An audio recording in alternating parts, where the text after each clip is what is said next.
s'agissait incontestablement d'un événement important. Pourquoi? Eh bien, parce que cela faisait 17 ans que l'on attendait ça en Moselle. Avant d'en reparler avec l'organisateur Gilbert Orala, je vous propose tout d'abord de revivre par l'image un résumé de ce rallye.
Réussite totale pour cette première édition du Rallye national de Metz, tant par une organisation béton que par un plateau prestigieux. Tout le gratin lorrain était présent et dès 9 h le samedi, les pilotes se retrouvaient pour les vérifications techniques.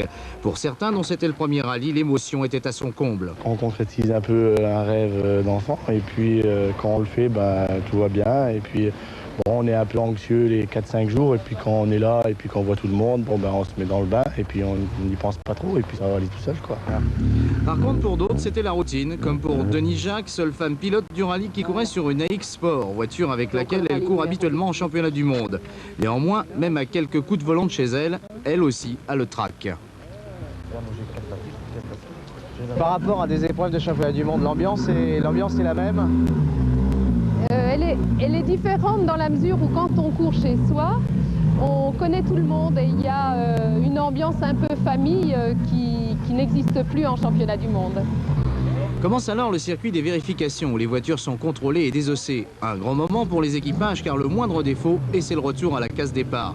Comprenez par là un retour au garage où si vous voulez prendre le départ, il vous faudra vous plier aux ordres du commissaire. Sinon, pas de rallye. Commissaire, une tâche ingrate mais indispensable tant pour la bonne marche du rallye que pour la sécurité des pilotes. On contrôle surtout la sécurité, c'est-à-dire arceaux de sécurité, extincteurs. En rallye, on demande à ce qu'ils aient un triangle de présignalisation. Et point de vue mécanique, on voit ce qui est apparent parce que ce qu'il y a à l'intérieur, on ne peut pas le voir. Et on contrôle la conformité dans les groupes.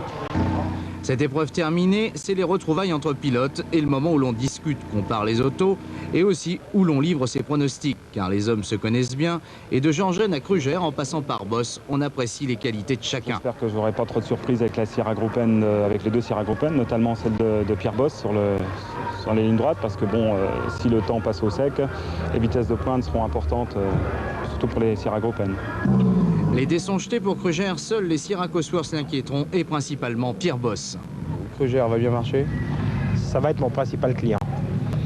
Vous voyez que la ZA 57 a bien fait les choses puisqu'elle vous a offert aujourd'hui le soleil. Arrivait enfin l'heure tant attendue qui allait mener les pilotes après 30 km de routier à l'entrée de la première spéciale Béchy-Luppy, soit 5 km 4.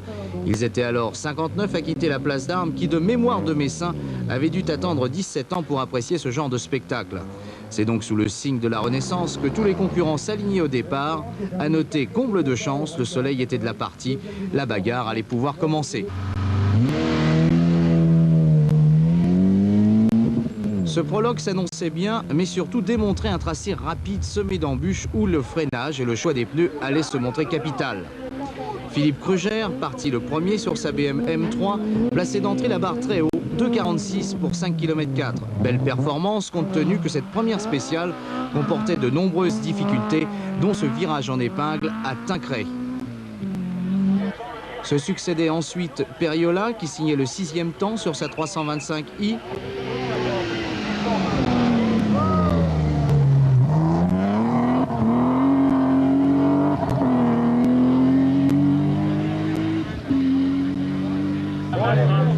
Baillet sur 505 turbo qui abandonnera à la fin de l'étape.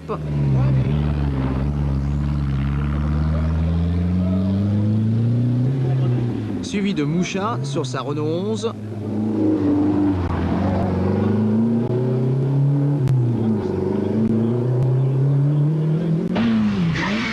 Le malheureux Gégoli sur GTI, il lui manquera un cheveu pour négocier l'épingle.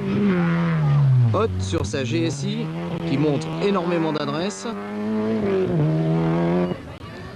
Puis Alain François et son coéquipier, les vétérans de la course.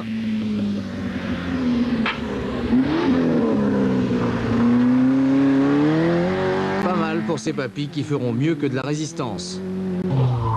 Pierre Bosse qui finira 4e en 2 minutes 53, son turbo cassé dès le 3e kilomètre.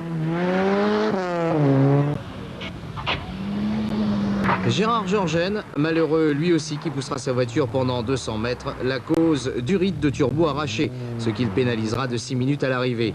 Malgré tout, il ne signe pas là son meilleur virage.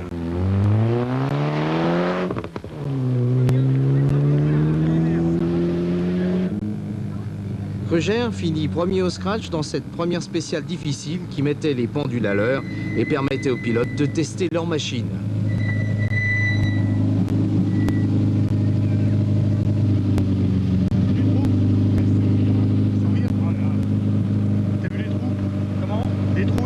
C'est bien passé quand même. Les trous avant le croisement, oui. Ça a été, mais elles sont vives. J'ai changé les amortisseurs, on a fait quelques modifications. Elle tient plus la route comme avant. Je sais pas ce que c'est. On va regarder. Peut-être la frame de barre stabilisatrice ou d'amortisseur un peu dur à l'arrière. On va regarder. Ok Philippe. Ok, plus tard. Bosse ne s'arrêtera pas au point d'arrivée, trop pressé d'aller rejoindre son assistance.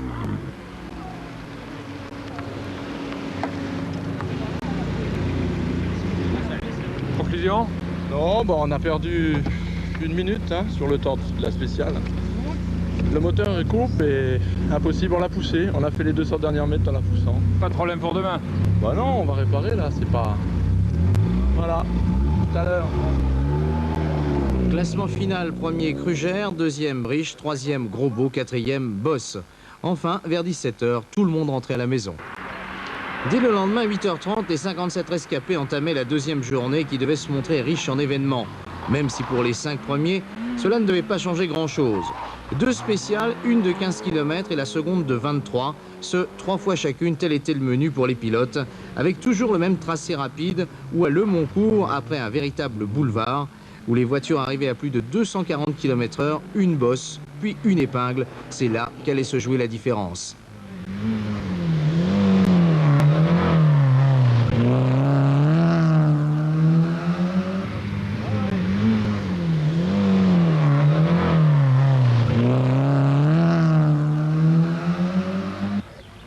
Les pilotes rivalisaient l'adresse, même si parfois cela semblait dangereux. Gérard Georgen allait remonter, son handicap de 6 minutes pris la veille et terminait dans cette spéciale 15e au scratch, remontant de la 56e à la 40e place. Kruger, pneu changé, confortait son avance et passait en ligne droite à plus de 240 km/h.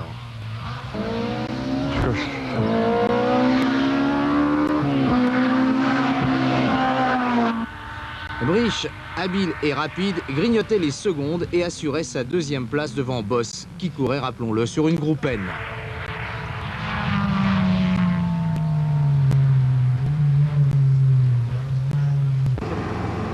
À 13 h, à la concentration assistance de Château-Salin, on effectuait le premier bilan.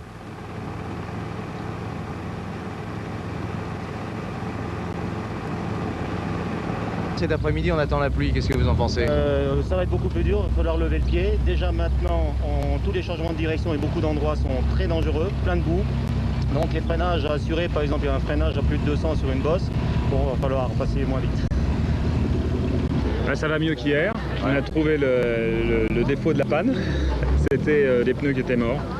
On a mis des pneus qui ne sont pas adaptés, là bien plus durs, mais ça va nettement mieux. Et l'auto se comporte bien maintenant. Si pour Krugère tout allait bien, en revanche, pour d'autres c'était la fin d'un beau rêve. Comme pour Ange Velfringer, qui pour sa première participation nous avait ébloui par son classement. 15e la première journée, pour un coup d'essai c'était un coup de maître. Puis la panne mécanique, le joint de culasse et le fusible de ventilateur. Ange déçu? Super déçu, ouais, pour un premier rallye. Surtout pour une connerie comme ça, pour abandonner, c'est vraiment dingue. Un fusible de démarrage de ventilateur qui a grillé, et puis le ventilo s'est pas mis en route, ça n'a pas refroidi, et puis la voiture a chauffé. Maintenant elle repart plus, on peut plus la faire partir, rien du tout. Il n'y a rien de possible en assistance. Rien, impossible. Et même on pourrait la refaire partir, mais 3 km après, je serais obligé de m'arrêter parce que là c'est la culasse qui sera fendue et je boufferai de l'eau.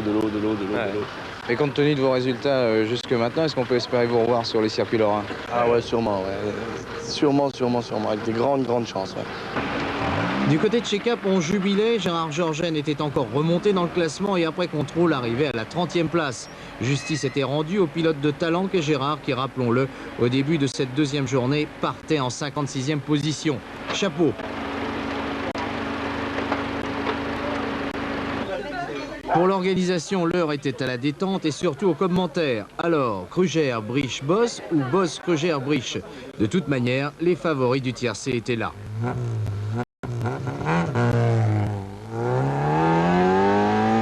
L'après-midi, même pluvieux fut sans surprise. Les ténors menaient la danse et tenaient bien la course en main. Rien ne pouvait plus empêcher Krugère de gagner, même si Briche et Boss essayaient de grappiller quelques secondes.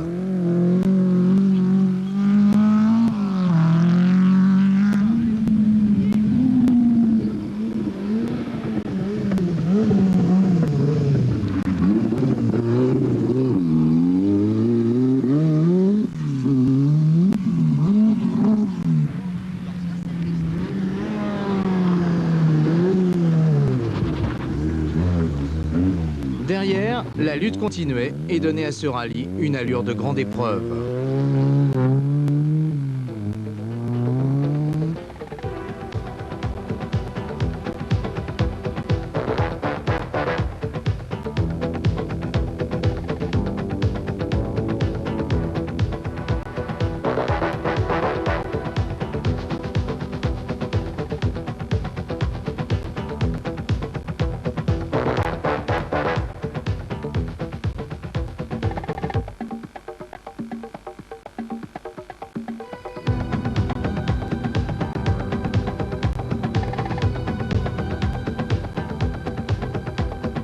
Mais en tête, rien ne devait changer jusqu'à l'arrivée à Metz. Gérard Georgen, quant à lui, finira 22e.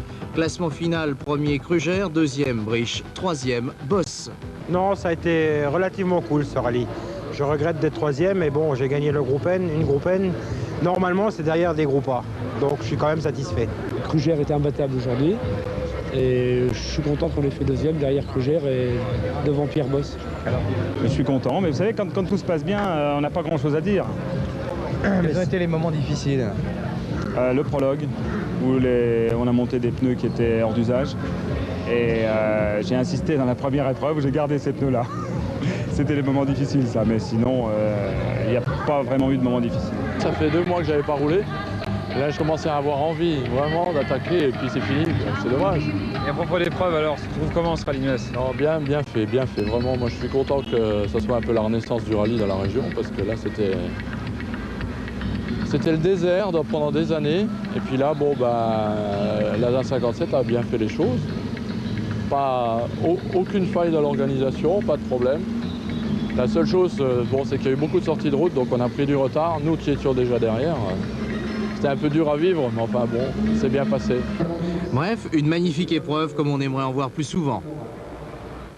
Avec nous sur ce plateau, Gilbert Orala, qui a organisé ce rallye de Metz. Alors Gilbert, on l'a dit dans le reportage, 17 ans sans rallye en Moselle, y a-t-il une explication? Oui, il y a une explication. Pour organiser un rallye, c'est très long, il faut énormément de temps. Le dernier qui a eu lieu, c'était il y a 17 ans, c'était le rallye de Moselle. Et depuis, tout organisateur avait abandonné ce genre d'épreuve. Donc cela veut dire qu'organiser un rallye, c'est particulièrement difficile. Donc quelles ont été les principales difficultés auxquelles vous êtes heurtés? La première chose, c'est déjà de trouver le parcours idéal pour organiser un rallye. Donc il faut déjà prospecter toute la région, la Moselle. On a déjà un parcours qui est, chez nous, n'est pas favorable par rapport aux Vosges, c'est pas très sinueux. Donc il a fallu déjà pas mal prospecter. Ensuite, une fois le parcours trouvé, il faut voir tous les maires, leur demander l'autorisation de passage. Ça aussi, c'est un très gros travail. Et une fois ce travail accompli, il faut déposer le dossier à la préfecture pour avoir l'autorisation de l'organiser. Et il faut également, je suppose, des moyens financiers. Il faut trouver des sponsors, ces fameux sponsors. Ça, c'est une grosse chose au niveau du rallye. Ça coûte énormément cher et trouver les sponsors, ça a été aussi une partie très difficile. Et là, vous avez bouclé votre budget. Vous faites les comptes toujours? Je vais faire les comptes, mais il faut savoir que c'est quand même un budget de 150 000 francs. Et bon, tout le monde s'interroge, tout le monde se pose la question, est-ce que l'an prochain, il y aura un nouveau rallye de Metz? L'an prochain, il y aura un deuxième rallye national de Metz, et j'espère encore amener beaucoup plus de pilotes. Cette année, il y en avait 59, j'espère en avoir 80, 90 pour l'année 90. Ben, je pense, en tout cas, on a entendu Gérard Georgen, apparemment du côté du pilote, c'est la satisfaction, ils sont contents de l'organisateur, je suppose que ça vous fait plaisir. Ah, ça me fait très plaisir, tous les copains étaient là, tous les pilotes que je connais étaient présents. Des pilotes comme Pierre Boss, Philippe Krugère ont répondu présent à mon appel et j'en suis très content. Je vous propose maintenant de revivre ce rallye, mais par une image différente, par le petit bout de la lorgnette, les à côté du rallye, un reportage de Pierre Hamon. Je suis très heureux de vous accueillir aussi nombreux dans le grand salon de l'hôtel de ville pour la remise des prix du premier rallye national de Metz et je vous en remercie. C'est tout. Au nom du ministre-maire de Metz. Le rallye 89 est mort, vive le rallye de Metz 1990. Si la remise des trophées est une finalité en soi pour n'importe quelle compétition, celle-ci avait un parfum bien particulier, celui du renouveau. C'est vrai que depuis 1972, aucun rallye de cette envergure n'avait été organisé à Metz. Il aura fallu une sacrée dose de courage, de ténacité et surtout de passion à Gilbert Orala, l'organisateur, pour donner naissance à ce projet un peu fou et surtout pour le mener à son terme. Des dizaines d'heures de travail, de démarches et surtout de négociations, car l'organisation d'une telle manifestation implique des moyens financiers de taille. Et pour cela, le maître mot, c'est le sponsoring. Les partenaires d'Orala seront principalement le garage Jacot à Longeville-les-Metz où sera effectué le contrôle technique, le Crédit Mutuel et Becker Pneus à Florange. Mais trouver des sponsors est également l'affaire de chacun des équipages. Pour Gérard Georgen, c'est auprès de François Automobile et du groupe CAP, société spécialisée dans le travail intérimaire, qu'il a trouvé ses alliés. Alors être sponsor d'un équipage au rallye de Metz, c'est montrer que pour une société, lancer des défis, les relever et aider des gens à relever ces défis et faire des performances aussi bien en compétition que dans la vie des entreprises de tous les jours. Quelle que soit l'envergure des concurrents, la démarche est toujours la même. Surtout le budget et les sponsors, ouais. Le budget, c'est de l'ordre de combien? Le budget est de l'ordre de 12 000 francs. Avant le départ, la conformité des véhicules et de leurs éléments de sécurité est soigneusement vérifiée. Les commissaires techniques veillent au grain. Il te manque 2 kilos. Il manque 2 kilos. Ouais. Le règlement spécifie qu'en groupe A, en rallye national et international, on doit avoir 5 kilos pour l'habitacle et 2,5 kg pour le compartiment moteur, plus un manuel de 4 kg. Dans ce cas présent, il avait qu'un 2 kg en manuel. La sécurité est également omniprésente le long des routes. Pompiers, gendarmes et ambulances sont sur le qui-vive. À l'arrivée de chaque spécial, les moyens technologiques de pointe sont mis en œuvre pour chronométrer les concurrents. 15, 12, 19, 12, 19 et la 39, 12, 47, 12, 47 bien pris. Ok, bien pris. Autre point crucial, l'assistance technique sans laquelle rien ne serait possible. Personne n'est à l'abri d'une défaillance. Le moteur coupe et impossible, on l'a poussé. On a fait les 200 dernières mètres en la poussant. Pas de problème pour demain? Bah non, on va réparer là. Sur les stands, on ne chôme pas. Ravitaillement en carburant, changement de pneumatique, remplacement éventuel des organes défectueux, sans oublier les vérifications de base comme les niveaux d'eau ou d'huile. C'est bon lui.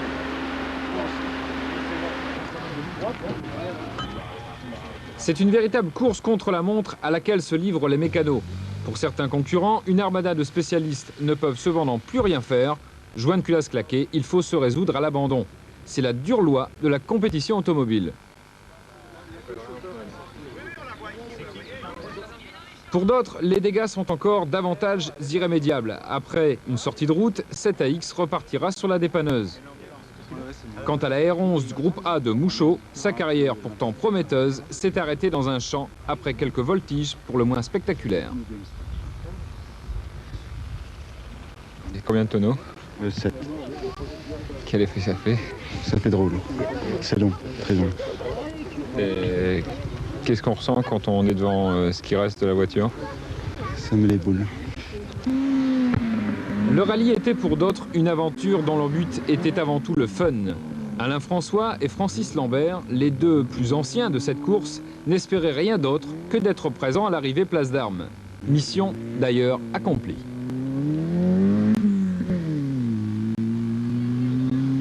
Ah, je crois que nous sommes aujourd'hui les ancêtres, oui, puisqu'on a... C'est un bon clin d'œil, on a 80 ans. Non, c'était mon collègue qui avait 80 ans. On a 80 ans nous deux, oui, effectivement. Mais c'est lui le plus vieux, hein. C'est lui le plus vieux, il a au moins 3 mois de plus que moi, donc je l'ai emmené en vacances, quoi. Faire un petit tour de voyage, un petit voyage. C'est vrai, un rallye est avant tout une aventure humaine. Que ce soit autour d'une bonne table ou simplement assis sur un train de pneus, chacun puisait dans ces quelques minutes de trêve la force d'oublier un peu les problèmes techniques ou autres.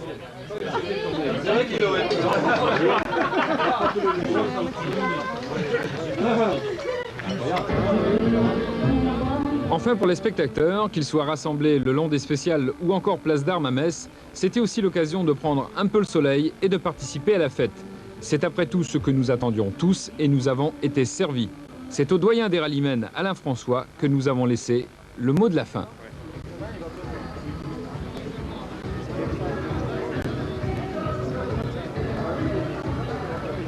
On n'avait pas beaucoup de chance au scratch, surtout nous les deux ancêtres, là bon, remettre ses fesses dans une auto après, après 15 ans d'arrêt, c'est pas évident, mais enfin ça nous a fait bien plaisir, c'est l'essentiel, il fallait qu'on s'amuse. Nul doute qu'on les retrouvera au départ l'an prochain. Et oui, Gilbert nous a déjà confirmé qu'il y aurait un rallye de Metz l'année prochaine. Vous avez quand même connu quelques frayeurs, puisqu'un vent favorable m'a rapporté que la veille du rallye, vous n'aviez toujours pas obtenu l'autorisation préfectorale. Oui, la veille, le vendredi à 15 h, je n'avais encore pas l'autorisation préfectorale et elle m'est parvenue vraiment en fin d'après-midi. Et si vous ne l'aviez pas obtenu, cette fameuse autorisation, il n'y avait pas de rallye, il n'y avait pas de départ? Non, il n'y avait pas de départ. Qu'est-ce que vous retenez de ce rallye en tant qu'organisateur? Quelles sont vos conclusions? Mes conclusions en tant qu'organisateur sont que l'avoir organisé à Metz m'a amené beaucoup de satisfaction en tant que pilote, en tant que spectateur, et je pense que tout le monde a été satisfait de cette opération. Aussi bien mes sponsors, qui sont Jaco Auto à Metz et le Crédit Mutuel, qui nous ont donné un sérieux coup de main au niveau financier. Et qui vous ont permis évidemment d'organiser ce rallye. Est-ce que vous n'avez pas été un peu frustré en tant que pilote de ne pas avoir pu participer à ce rallye? Si, énormément, puisque voir les autres courir et moi en tant que pilote, mais il faut choisir organisateur ou pilote. Là, j'ai choisi, je suis organisateur. Merci Gilbert, on se retrouvera peut-être l'année prochaine pour parler du second rallye de Metz. Quant à nous, eh bien, on se retrouve bien sûr la semaine prochaine pour une nouvelle émission Moteur. Merci de nous avoir suivis.